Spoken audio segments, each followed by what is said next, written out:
오늘 저는요, 읽어주신 본문 말씀을 근거로 해서 하나님의 약속 앞에 얼마든지 아멘입니다, 이런 말씀의 제목을 가지고 함께 은혜를 나누겠습니다. 따라 하시겠습니다. 하나님의 약속 앞에 얼마든지 아멘입니다. 정말 그러신가요? 네. 여러분, 하나님과의 나와의 관계에 있어서 우리는 하나님을 아버지라 부르고 나는 주의 자녀라고 우리는 고백을 합니다. 아버지와 자녀의 관계죠. 그런데 사실 우리는 주의 자녀된 그 자격을 가질 수 없는 존재였지만 하나님의 은혜로 나를 자녀 삼아 주시고 자녀의 그 자격을 주신 것이죠. 그런데 문제는요, 자녀의 자격은 주어졌지만 나는 과연 그에 맞는 자격에 맞는 삶을 살고 있는가라는 것입니다. 여러분, 운전이 그래요. 자격증이 있어도 운전을 제대로 안 하고 길을 막 역주행하고 과속을 하고 신호를 무시하고 그런다면 운전면허증이 있다라는 것이 무색해지는 거죠.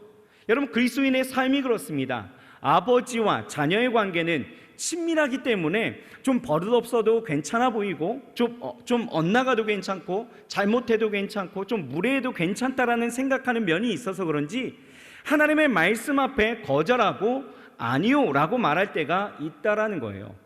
다시 말해서 우리는 하나님 앞에서의 그 삶을 자녀라는 그 특권 의식만 가지고 자기 스스로 되고 안 되고를 허용 범위를 결정하면서 그냥 적당히 살아가게 되어진다라는 것입니다.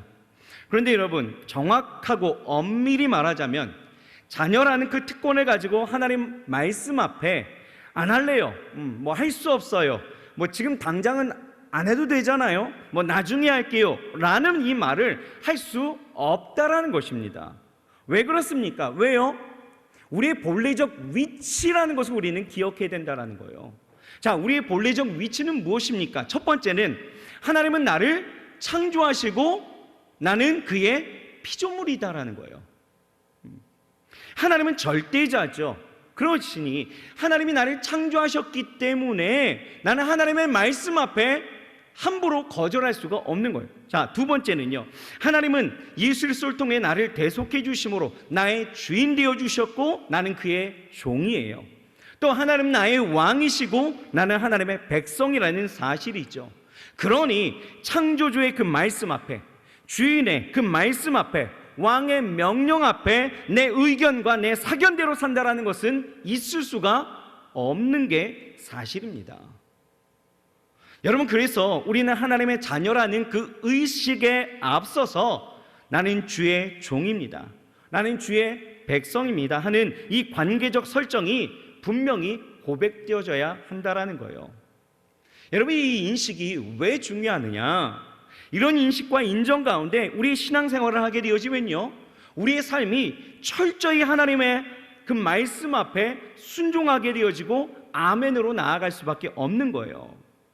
그러니까 하나님이 나를 자녀 삼아 주신 것이 그렇게 되어지면 정말 은혜롭게 되어지는 거죠. 은혜로 여겨지게 되어지고 더 나아가서는 하나님이 나를 친구로 여기심의 그 친밀함을 너무나 아주 깊이 느끼게 되어진다는 거죠. 그래서 하나님과의 그 동행하는 삶, 정말 그 신앙생활을 우리가 영위하면서 살아갈 수 있다는 것입니다. 그런데 우리는 우리의 입맛대로 신앙생활을 하려고 하다 보니 자녀된 것은 내가 인정하지만 어때요? 종으로서 또 백성으로서의 삶은 거부하려고 하고 하나님의 말씀 앞에 당당히 고백하죠. 아니요, 하나님, 내 생각은 다른데요. 아니요, 저는 그렇게 할 수가 없어요. 저는 동의할 수가 없어요 하면서 거절하는 모습을 우리는 심심치 않게 우리가 경험하고 그렇게 보고 있다는 것입니다. 그렇다면 여러분, 왜 사람들은요 하나님의 약속과 그 말씀 앞에 아니요 라고 하는 이유가 무엇일까요?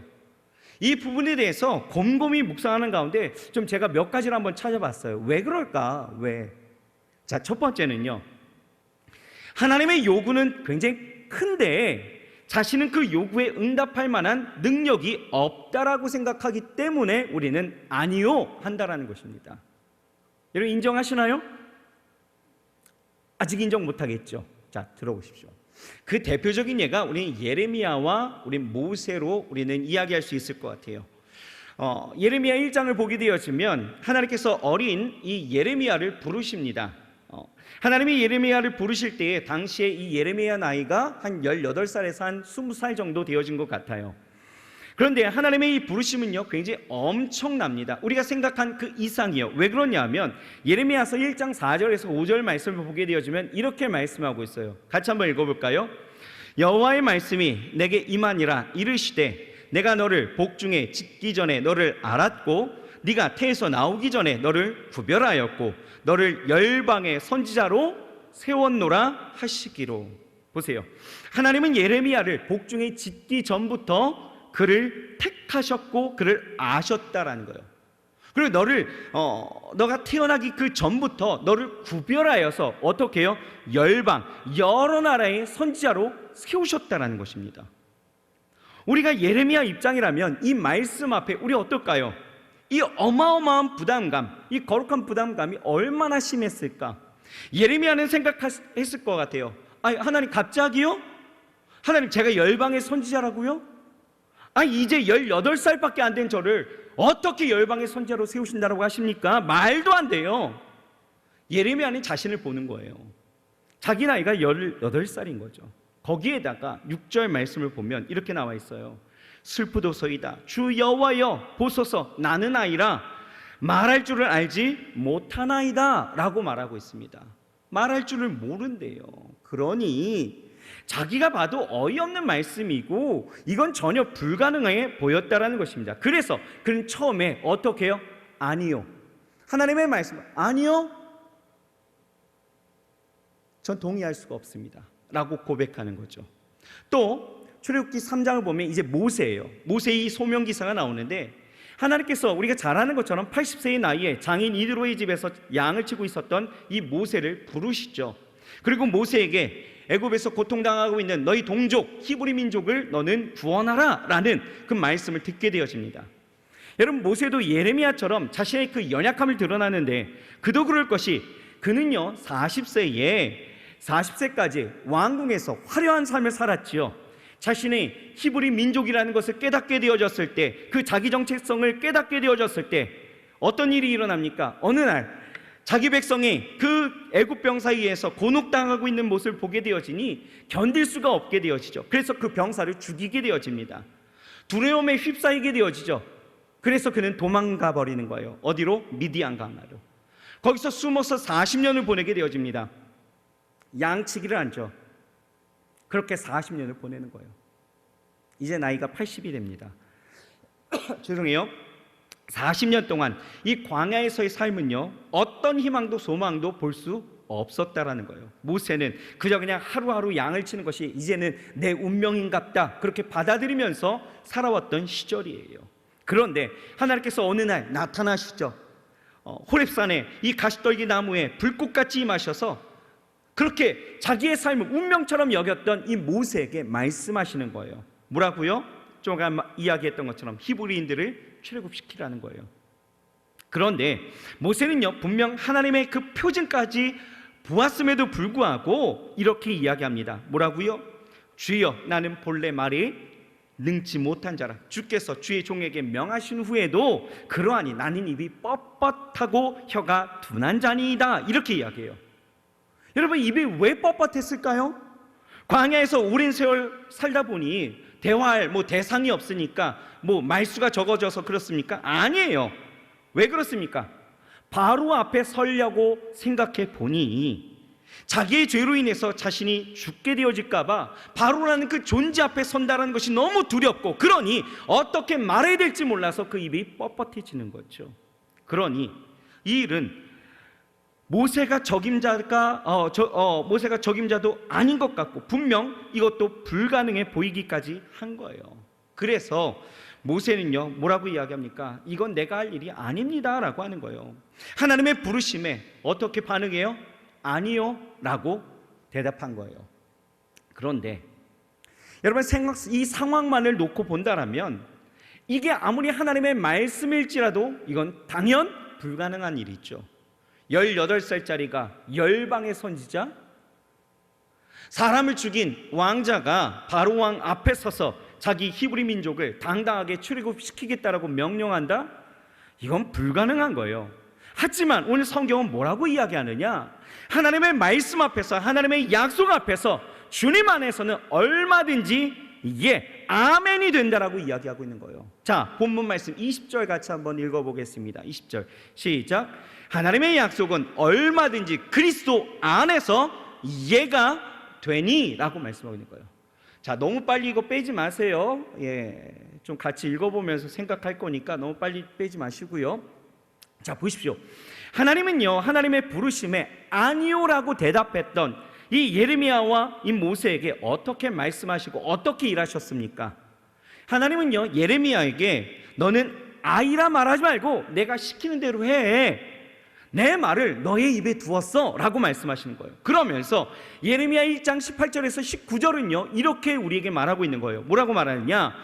보라, 내가 오늘날 너로 그 온 땅과 유다 왕들과 그 족장들과 그 제사장들과 그 땅 백성 앞에 견고한 성읍 쇠 기둥 놋 성벽이 되게 하였은즉 그들이 너를 치나 이기지 못하리니 이는 내가 너와 함께하여 너를 구원할 것임이니라 여호와의 말이니라 라고 말씀하시는 거예요.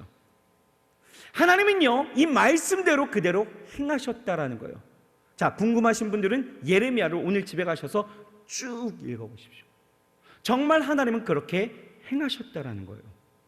또 하나님은요 하나님의 부르심에 아니요 저 할 수 없는데요 라고 이야기했던 이 모세에게는 하나님이요 능력도 주시고 사람도 붙여주시고 그렇게 하나님의 일을 하시게끔 했다라는 거예요. 하나님은요 모세로 하여금 바로 앞에 서게 하십니다. 그리고 또 이 바로를 이기게 했다라는 거예요. 여러분, 우리도 분명 이 아멘 할 수 있습니다. 하나님의 요구가 아무리 크고 그 요구에 응해야 하는 나의 능력이 부족하다 할지라도 여러분 괜찮아요. 괜찮습니다. 내 능력이 부족하다라고 여러분 낙심하지 마세요. 하나님의 말씀 앞에 여러분 괜찮아요. 왜요? 왜? 오늘 성경은 그렇게 이야기하는 거죠. 하나님의 말씀은 미쁘신, 하나님은 미쁘시다라고 말하는 거예요. 다시 말해서 하나님은 그 약속에 항상 아멘, 예만 있기 때문인 거예요. 하나님의 말씀은요 그대로 이루어졌어요. 이루심에 분명 그의 전능하심과 그의 도우심이 드러났기 때문입니다. 그러니 여러분, 하나님의 말씀이 임하면 우리는 믿음으로 큰 소리로 아멘이라고 대답하고 순종할 수 있어야 하는 것입니다. 아멘이십니까? 아멘. 자, 둘째로 왜 우리는 아니오라고 이야기합니까? 왜요?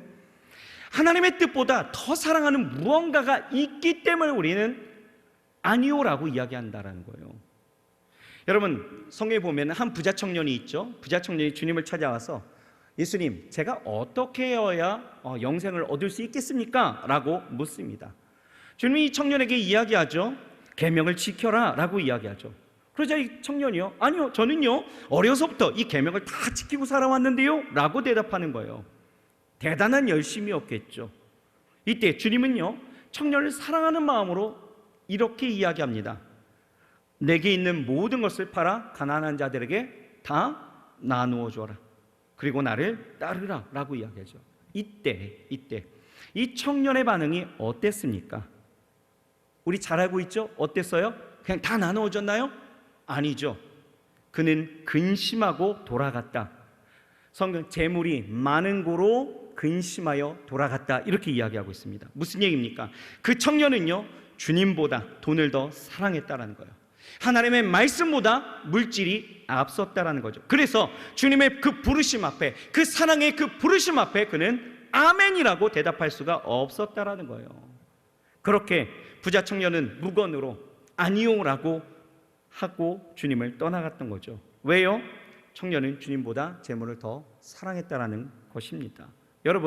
여러분들에게 좀 부탁하고 싶은 것은요, 주님의 권면과 주님이 주시는 그 말씀, 때로는 하나님의 나라와 그 영광을 위해서 주의 종들을 통해서 신학적 삶을 권면하고 또 헌신과 봉사를 권면한다라면 여러분 계산하면서 내 시간을 더 중요시 생각하고 내 취미와 어떤 대인관계를 더 중요시하고 내 성공과 안위를 더 중요시해서 아니요, 저 할 수 없는데요 라고 대답하지 마시길 부탁을 드립니다.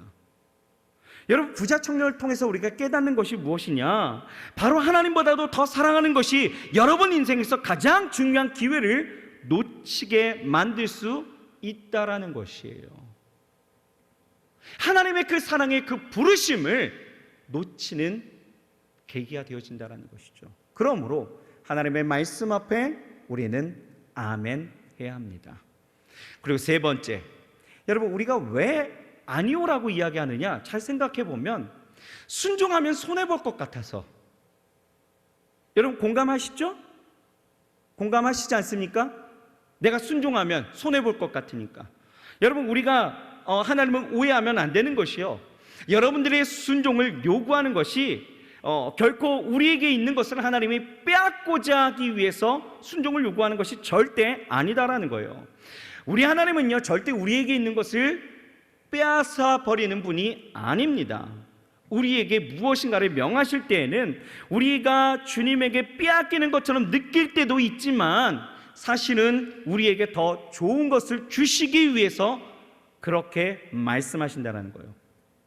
분명한 것은요, 하나님은 절대 우리에게 손해를 보게끔 하시는 분이 아니다라는 거예요. 오히려 주를 경외하는 자에게, 그렇게 아멘하는 자에게 부족함이 없게끔 하시는 분이 하나님이시다라는 거죠. 여러분, 시편에 보면 34편 4절 이렇게 우리에게 말씀하고 있습니다. 자, 믿음으로 한번 같이 고백해 보실까요? 자, 시작.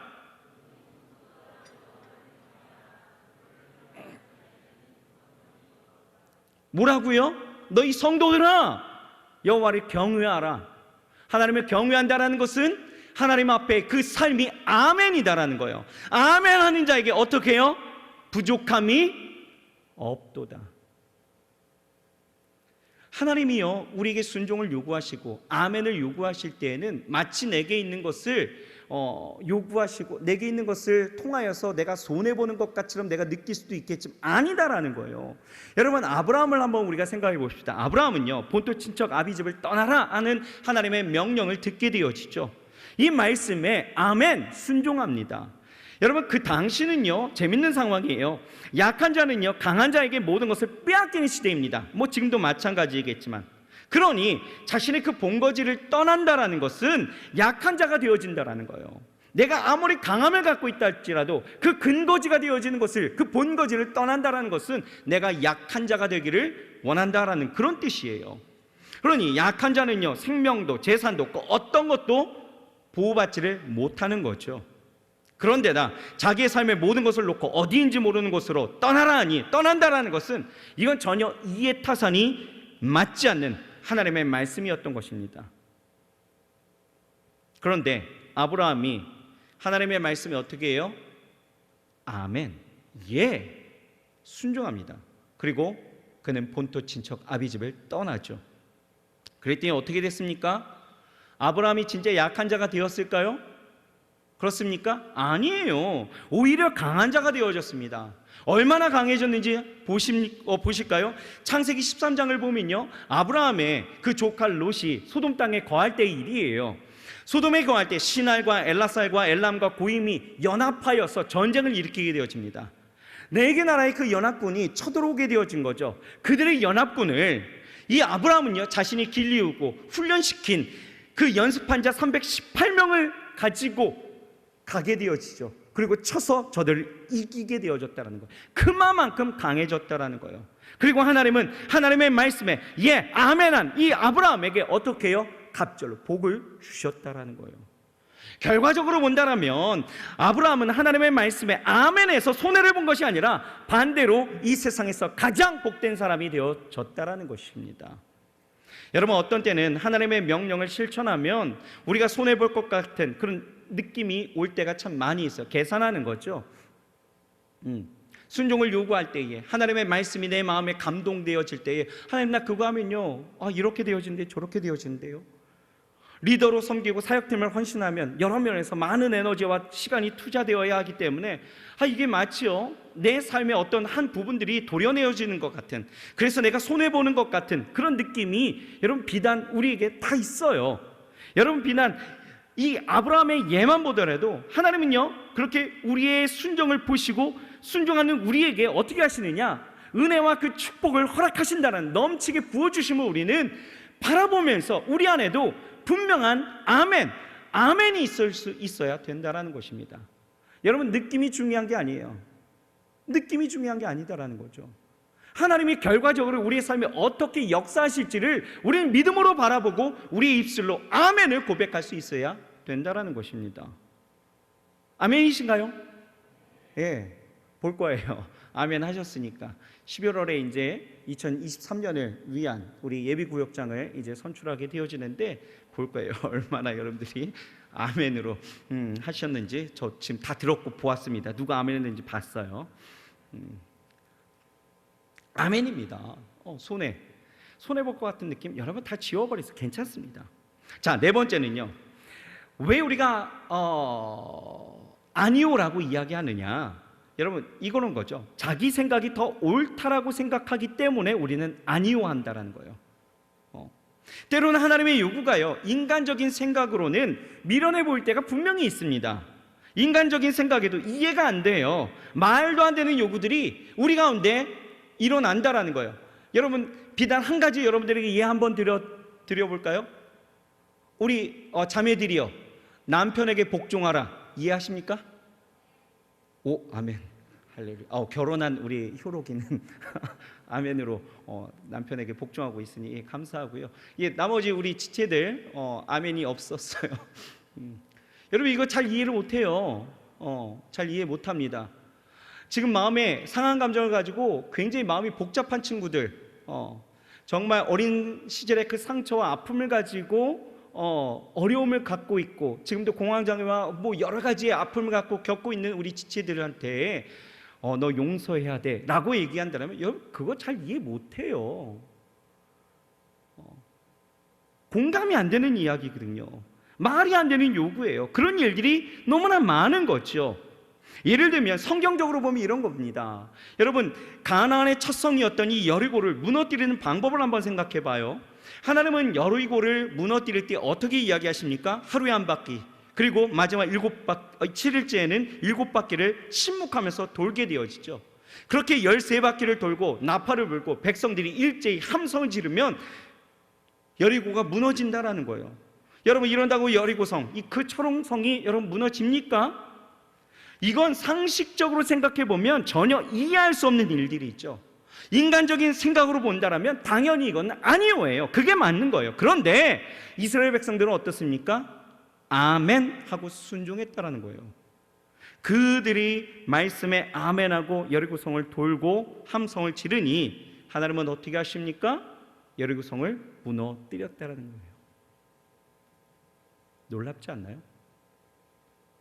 열왕기하 5장을 보면요, 아람 군대 장관이 나아만이요, 문둥병에 걸려 있죠. 그 문둥병을 치료받기 위해서 이스라엘에 있었던 이 엘리사 선지자를 찾아오게 되어집니다.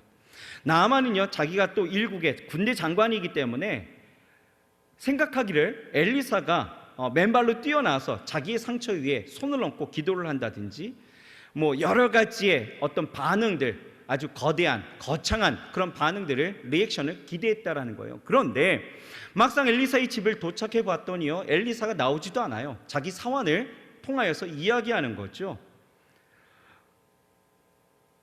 또 이야기하는 말이 너무나 어처구니가 없는 것이 그냥 요단강에 가고 그냥 7번 몸을 씻으면 된다라고 이야기합니다. 나만요, 단단히 화가 납니다. 왜요? 아람의 군대 장관을 무시하는 처사라는 거죠. 그러니 자기를 홀대하는 이 엘리사가 괘씸했을 것입니다. 그래서 나아만은요, 화를 내면서 그냥 자기 자리로 그냥 돌아가게 되어집니다. 그때 나아만의 신하 중에 한 사람이 있어요. 이 사람이 이야기합니다. 선지자가 어려운 일 시킨 것도 아닌데, 아주 쉬운 일 시켰는데 그거 못하시겠습니까? 그냥 믿져야 본전 아니겠습니까? 한번 해보시죠 라고 권면하는 거죠. 그 말을 들은 이 나아만이 어떻게 합니까? 요단강에 들어가는 거예요. 그리고 그날 엘리사의 말대로 7번 씻었더니 그 모든 나병이 다 나았다라는 것입니다. 여러분, 만약에 나아만이 자기 생각대로 그냥 아람으로 돌아갔다라면 어떻게 되었을까요? 어떻게? 그는 그냥 그렇게 며칠, 몇 달을 앓다가 아마 죽었을 것 같습니다. 하지만 자기 생각을 내려놓고 얼토당토 않는 그러한 이야기를 아멘으로 순종하니 어떻습니까? 기적이 일어났다라는 거죠. 여러분 그렇습니다. 우리는 머리로 이해되고 상식적으로 납득되어야 아멘하고 일어나는 경향이 굉장히 농후해요. 우리 MZ세대를 살아가는 MZ세대라고 이야기하는 우리 청년들을 보게 되어지면 더 그런 경향이 짙습니다. 뭔가 이해되어져야 돼요.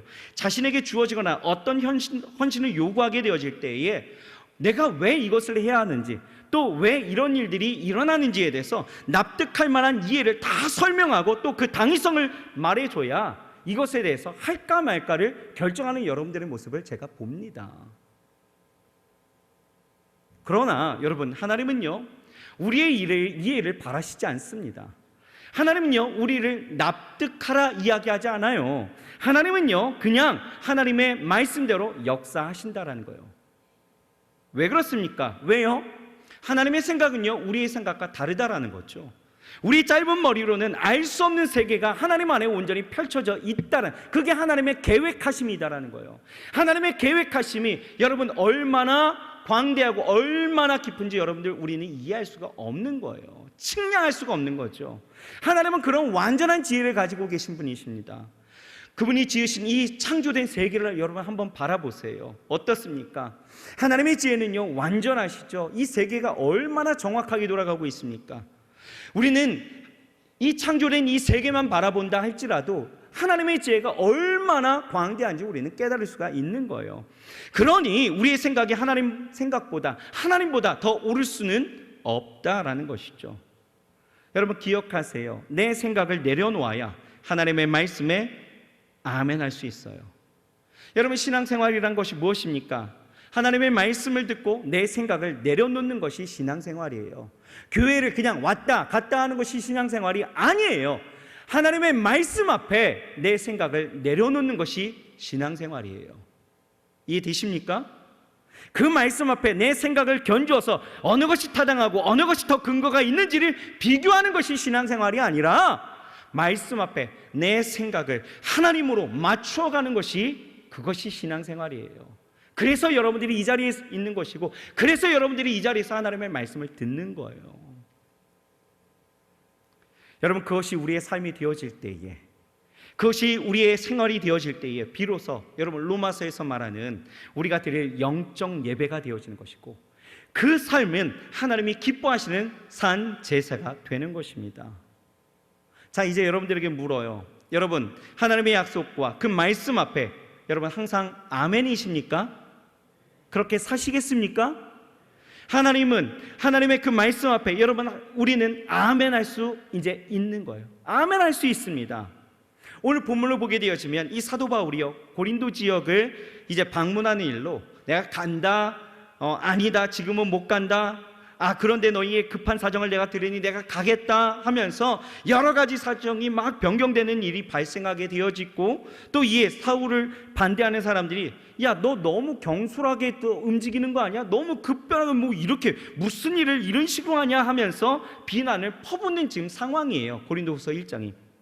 그런데 바울은 그들이 향해 말하는 것이 아니다, 나는 결코 내 생각대로 예했다가 아니다라고 했다가 그렇게 변덕스럽게 내 마음대로 결정하는 것이 아니야 라고 말하는 거예요. 그러면서 바울은요 예수님을 예로 드는 거예요. 예수님은 하나님의 그 약속 앞에 항상 예하셨다, 아멘 하셨다라는 거죠. 나는 내 생각대로 내 입맛대로 간다, 연기한다, 못 간다, 간다라고 결정하는 것이 아니라 나도 항상 하나님의 뜻을 따라 행했고 하나님이 미쁘시고 신실하신 것처럼 나도 신실함으로 하나님의 약속과 말씀 앞에 예수 그리스도가 그리신 것처럼 나도 항상 아멘이다 라고 우리에게 이야기하는 거예요. 그러니 고린도 성도들도 너희도 하나님의 그 행하심 앞에서 아멘으로 받아들여야 함이 마땅하다라고 강조하는 것이 오늘 우리가 읽은 본문의 내용인 거예요. 여러분 그렇습니다. 우리는요 이 사도 바울의 고백처럼 하나님 앞에서 항상 아멘이어야 합니다. 그렇다면 우리가 하나님의 말씀에 아멘 예하게 되어질 때 여러분 어떤 일들이 일어나는지 아십니까? 첫 번째는요 우리가 아멘하게 되어질 때에 여러분 하나님의 영광이 나타난다라는 거예요. 여러분 20절을 보세요. 20절을 보면 뭐라고 나와 있느냐? 다시 한번 읽어봅시다. 시작. 다시 한번 큰 소리로 시작.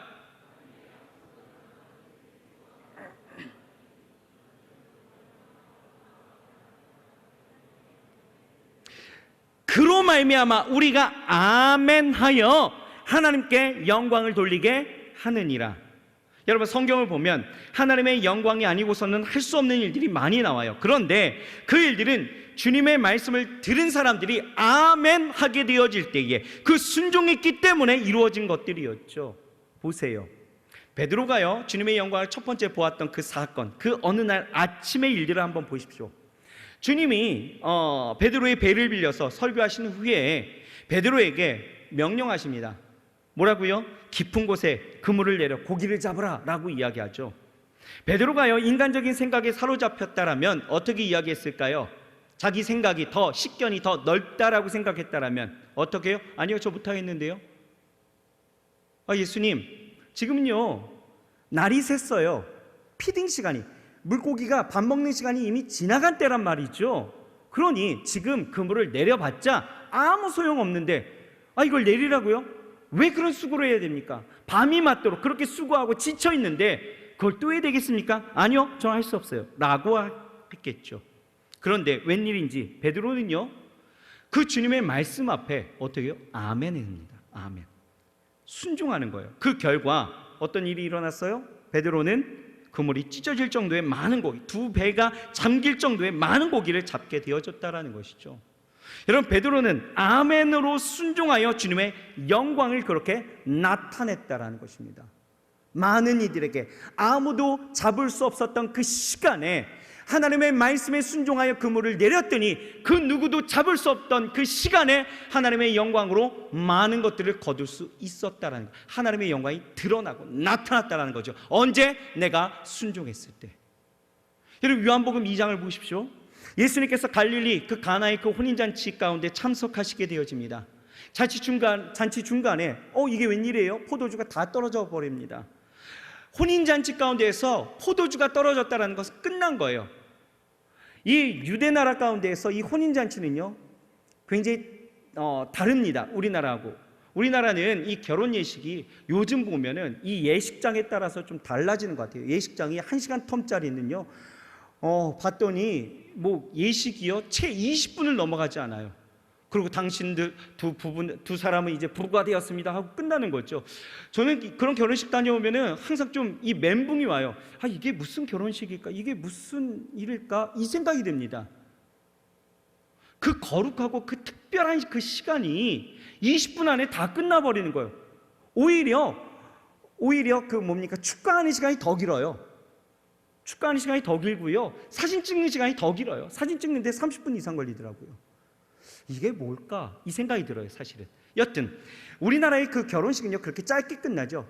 1시간 끝나는 것도 여러분 모자라서 그 시간을 기다리지 못해서 그 안에서 참석하는 사람들 어떻습니까?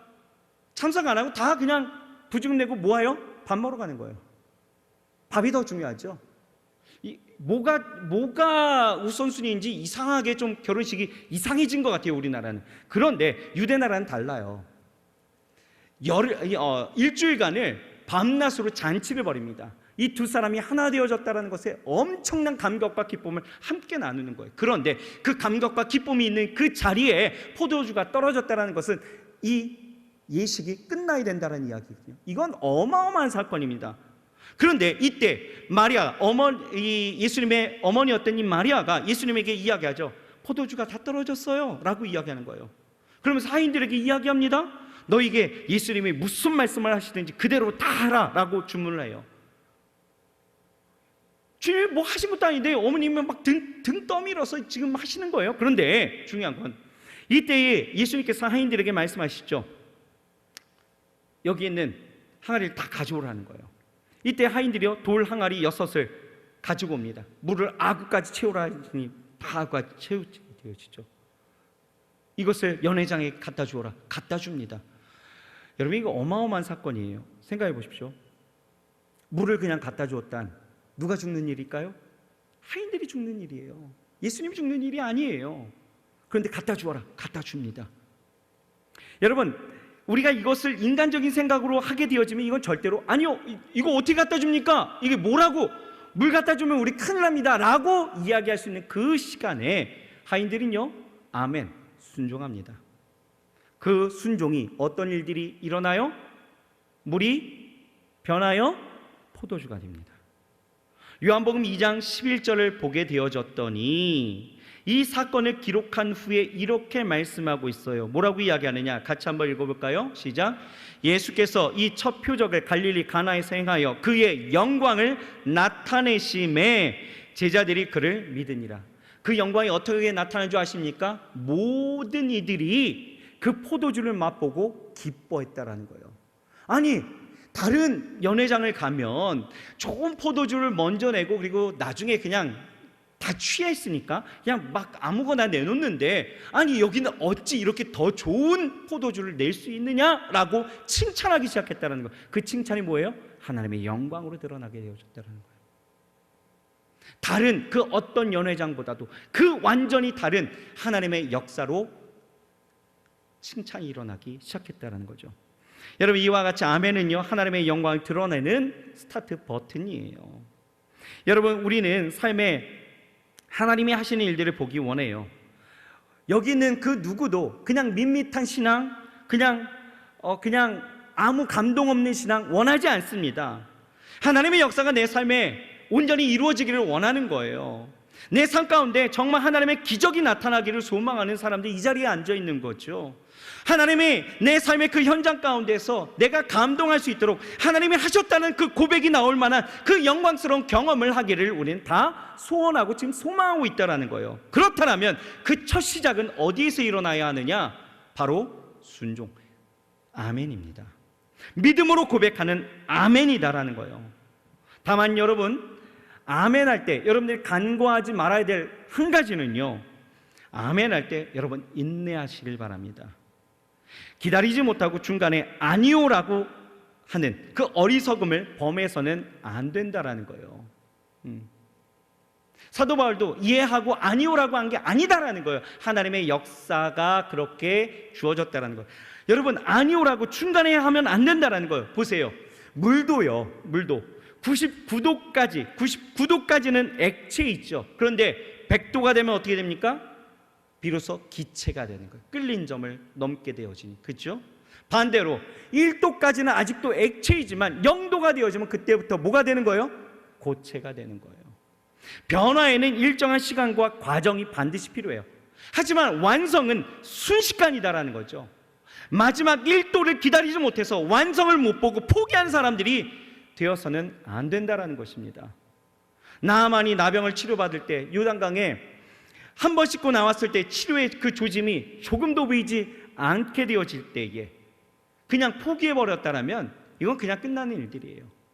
2번, 3번, 4번, 5번, 6번 씻을 때까지도 조금의 조짐도 없었다라는 거죠. 그런데 7번째 씻고 올라오자 나만의 피부가 어린아이같이 되었더라 라고 성경은 이야기하죠. 그렇게 회복되어졌다는 거예요. 무슨 얘기입니까? 여러분, 인내하세요. 아멘하고 여러분 무엇인가 바로 펑 터질 것처럼 여기지 마시고요, 아멘하고 좀 인내해 보세요. 그러면요, 그 인내의 그 순간을 통하여 하나님은 변화의 역사가 일어나는 것이고요, 그 변화는 순식간에 어느 순간에 하나님의 영광으로 분명하게 나타난다라는 거예요. 그러니 여러분, 아멘하시고 인내하는 거예요. 아멘하시고 인내하십시오. 그러면 우리는 하나님의 영광을 보게 되는 것입니다. 여러분, 하나님의 도구로 쓰임받고 하나님의 그 기적의 주인공이 되어지시길 원한다면 이제 그 거룩한 소망을 두고 이제 아멘 하시길 바랍니다. 아멘이신가요? 그리고 두 번째는요, 마지막이에요. 여러분, 우리가 아멘 할 때에 우리 안에 하나님의 복이 넘치는 거예요. 성경을 보게 되어지면요, 수많은 구절 가운데에서 아멘하고 순종하는 자에게 하나님이 복 주심이 너무나 많이 있습니다. 구구절절 설명할 수가 없을 정도예요. 하지만 아니오라고 이야기하고 불순종했을 때에는 여러분 그냥 아무 일이 일어나지 않습니다가 아니었다라는 거예요. 아니오라고 말할 때에는 그에게 저주가 임했던 것을 분명하게 보여주고 있습니다. 우리는요 착각하는 것이 내가 아니요라고 한다면 그냥 내 삶이 그냥 지금처럼 평타치게 되어지고 아무 일도 안 일어날 것 같지만, 아니요, 성경적인 가르침은 그게 아니다라는 거예요. 요나를 보십시오. 요나는요 물고기 속에 들어갔던 그 이유가 있죠. 왜 그렇습니까? 물고기 뱃속에 왜 들어갔습니까? 바로 니느웨로 가서 심판을 선포하라는 그 하나님의 말씀에 뭐 했습니까?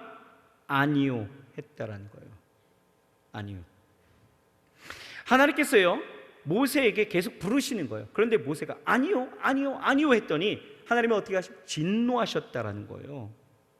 하나님의 부르심에 계속해서 아니요 저 못하는데요, 입이 뚱한데요, 저 말할 줄 모르는데요, 저 할 수가 없는데요, 너무 답답한 나머지 하나님은요 진노하셨다라고 성경은 말하고 있는 거예요. 왜요? 아니었기 때문에.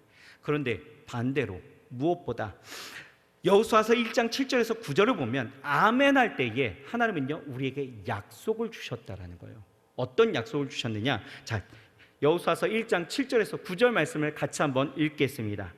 우리 잘 아는 말씀이에요. 항상 외웠던 말씀이었고요. 같이 한번 읽읍시다. 시작. 마음을 강하게 하고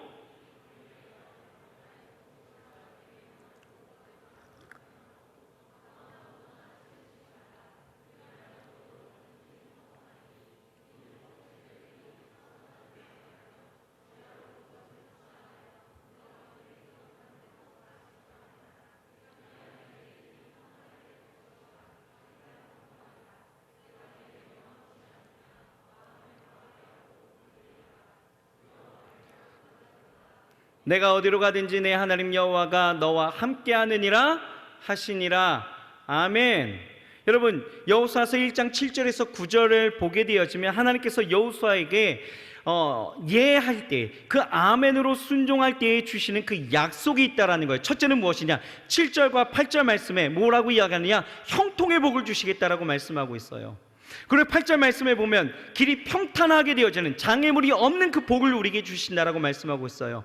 그리고 세 번째는 9절에 하나님이 함께 하시는 임마누엘의 복을 주신다라고 말씀하고 있습니다. 늘 우리가 기도하는 기도의 제목들 아니었던가요? 그러니 너무 간단한 거예요. 우린 뭐 하면 되는 거예요? 아멘 하면 되는 거예요. 열왕기상 17장을 보게 되어지면 이스라엘이 그 3년 동안 흉년이 들었을 때 엘리야가 사르밧 과부를 찾아가게 되어지죠. 이 사르밧 과부에게 공개를 받게 되어집니다. 이 과부는요 마지막 남은 가루로 떡을 내서 아들과 먹고 죽음을 이제 기다리기로 했는데, 그런데 하나님께서 이 가난한 과부에게 찾아가고 그 남은 가루로 엘리야를 공개하게끔 요구하게 되어지는 것이죠. 이 사르밧 과부는요 아니요 그럴 수 없는데요, 나 이거 먹고 죽으려고 하는데요 라고 하지 않고요 그것을 갖고 공개합니다. 이때에 어떤 일들이 일어납니까? 하나님의 복이 임했죠. 어떻게 해요? 당시에 이 땅 가운데 가뭄으로 인하여 모든 일이 어려움을 당하고 있을 그때에 사르밧 과부의 가루통과 기름통에는 늘 끊이지 않는 하나님이 채우시는 역사를 보여주셨다라는 거예요. 그뿐만 아니었죠. 그 여인의 아들이 죽는 사건이 있었는데 하나님은요 엘리야를 통해서 그 아들까지도 살리는 그 복을 우리에게 보여주신다라는 거예요. 하나님은요 절대 우리를 손해보게 하시는 분은 아닙니다. 어떤 명령이든 간에 우리가 그것을 아멘으로 순종하게 되어지면 그것이 우리 안에 복이 되는 거예요. 그러니 이 아멘, 이 순종이 얼마나 우리에게 값진 것인지를 우리는 깨달아야 된다는 것이죠. MZ세대가 있든 MZ세대가 아니든 뭐 상관없습니다. 우리는 그리스도 안에서 하나님이 말씀하실 때에 어떤 이해와 조건과 요구를 내가 깨달아질 때까지 누구에게 설득되어지고 누구에게 있어서 그것을 다 설명해 달라고 우리가 요구할 것이 아니라 그것이 납득되어질 때 내가 행하고 납득이 안 되면 내가 그것을 놓아버리는 그런 것이 아니라 우리는 말씀이 임할 때 아멘하여 하나님 앞에 나아갈 수 있어야 될 줄 믿습니다. 여러분, 그런데 이렇게 질문하시는 분이 있어요. 아니 목사님, 그러면 저는요 하나님이 나에게 뭘 요구하시는지 잘 모르겠어요. 하나님의 약속, 하나님의 말씀이 뭔지 모르겠어요 나에게 라고 이야기하는 분들 분명히 있을 거예요. 여러분, 특별한 어떤 요구와 말씀이 없더라도 여러분 우리가 성경을 읽어 보신다라면, 여러분들이 성경을 읽어 보신다라면 우리 모두에게 하나님의 말씀하시는 요구와 조건들을 우리가 얼마든지 발견하게 되어집니다. 우리가 성경을 안 읽으니까 하나님이 내게 뭐라 하시는 건지 내가 모르는 거지, 성경을 읽다 보면 그 안에서 우리에게 요구하시는 하나님의 말씀이 얼마든지 일어난다라는 거예요. 목사님 전 모르겠는데요. 그 사람, 그렇게 이야기하는 사람은 딱 한 가지예요. 성경 안 읽는 사람이에요. 성경 읽는 사람들은요, 그 안에서 성경을 읽으면서 성령이 내게 감동하시면서 내게 요구하시는 조건과 내게 말씀하시는 그 약속들이 무엇인지를 알게 하시거든요. 깨닫게 하시거든요. 그 사람들은 아는 거예요. 그런데 모른다? 성경 읽으시길 바랍니다. 여러분, 성경을 보게 되어지면 하나님은요, 우리에게 성경을 통해서 뭐라고 이야기합니까? 전도와 봉사와 또 양육과 사랑과 용서와 친절, 격려, 베품, 섬김, 절제, 인내, 여러 가지의 것들을 우리에게 말씀하고 있다라는 거예요. 우리가 성경을 읽을 때 감동으로 주시는 그 말씀이 있을 것이고, 우리는 그것에 신앙적으로 반응하면, 그 반응하면서 살면 그것이 우리가 아멘 하는 거예요. 그러므로 여러분들이 아침에 하는 큐티라든지 아니면 성경 읽기라든지 또 이렇게 주일에 말씀을 듣는다든지 예배 가운데 하나님이 주시는 그 말씀을 듣게 되어졌을 때에 그 말씀을 그냥 흘려버리지 마시고 그 말씀에, 하나님, 이 말씀을 통해서 내게 요구하시는 것들이 무엇일까요? 하나님, 내게 깨달음을 주시고 내가 그것을 행할 수 있게 하여 주옵소서. 또 그것으로 깨닫는 어떤 부분들이 있다면 그것을 내 삶에 적용하면서 살아가는 것이 항상 내가 아멘 하는 그 삶이다라는 것입니다. 여러분, 우리 안에 그 아멘이 정말 하나님 안에서 풍성하게 일어나기를 소망합니다. 우리 청년들의 그 삶, 우리 성도님들의 그 삶 속에 이 아멘이 순종으로 온전히 이루어지게 되어질 때에 분명 여러분들의 삶 가운데 하나님이 이렇게 복 주시고 하나님의 영광, 그 누구도 알 수 없었고 그 누구도 누리지 못했던 그 영광이 여러분들의 삶 가운데 경험되어지고 그 기적이 주인공이 되시길 주의 이름으로 축원합니다. 기도하시겠습니다. 하나님, 감사합니다. 하나님의 말씀 앞에 우리가 뭐라고, 하나님, 우리가 그 말씀 앞에 거절하고 안 된다라고, 못한다라고 내 생각과 내 뜻을 거기에 고집하며 하나님 앞에 그렇게 교만스럽게 나아갔던 우리의 인생이, 하나님, 오늘 이 시간 주의 말씀을 듣고 깨닫습니다. 하나님, 우리가 아멘하여 살아갈 수 있게 주여 도와주시옵소서. 우리가 날마다 하나님의 말씀 앞에 순종하고 아버지 하나님의 이 세대를 살아갈 때에 하나님, 거절하는 인생이 아니라 하나님의 말씀 앞에 우리가 종된 자로서, 하나님의 백성된 자로서 아멘으로 하나님 앞에 나아가 정말 그 자녀된 하나님의 축복을 더 깊이 누리며 나아갈 수 있도록, 그리고 하나님의 축복하심과 그 영광을 나타내며 살아갈 수 있도록 주여 인도하여 주시옵소서. 하나님은 이렇게 요구하시지만 하나님, 우린 정작 하나님께 원하는 것이 그냥 복받기 원하고 기적의 주인공이 되기 원하고 그냥 내 삶이 잘 되기를 소망하는 그런 마음만 갖고 있는데, 하나님, 오늘 이 시간에 우리에게 아멘을 요구하시고 아멘 하기를 소망하시는 그 하나님의 부르심 앞에 당당히 하나님, 우리가 아멘하여 나아갈 수 있도록 주께서 축복하여 주시옵소서. 함께 하시면 믿고 자오며 예수님의 이름으로 감사하며 간절히 기도드렸사옵나이다. 아멘.